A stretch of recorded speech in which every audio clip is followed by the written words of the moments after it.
Magandang umaga mga ka-happy hour. Narito ang mga balita para sa MBC TV Network News Update 10 AM edition.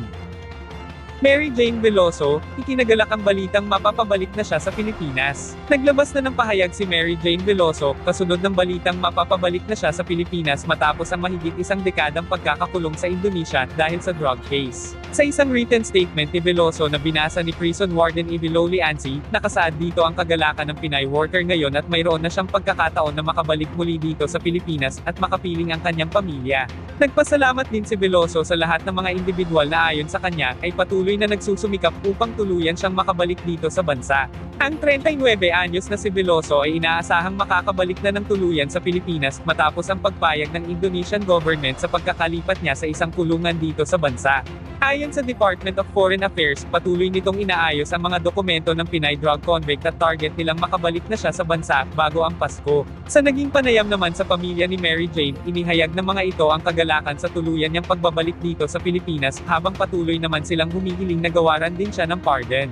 Sinabi rin ng 14 anyos na anak ni Veloso na si Mark Darren Candelaria na nais na niyang makita ang kanyang ina. Si Mark ay 1 taon at 4 na buwan pa lamang noong maaresto ang kanyang ina sa bansang Indonesia.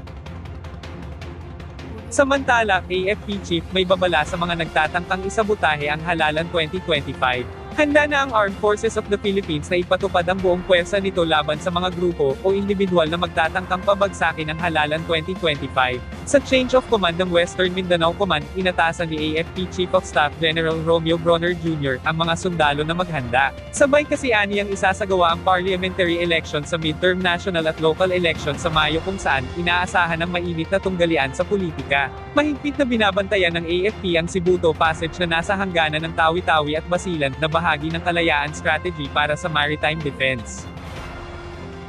Abiso sa mga motorista. Matapos ang katiting na rollback, iniulat ng Department of Energy na namumuro ang taas presyo sa petrolyo sa sunod na linggo. Nasa 1 peso per liter sa produkto ng diesel habang 90 centavos per liter sa presyo ng gasolina at 70 centavos per liter naman sa kerosene.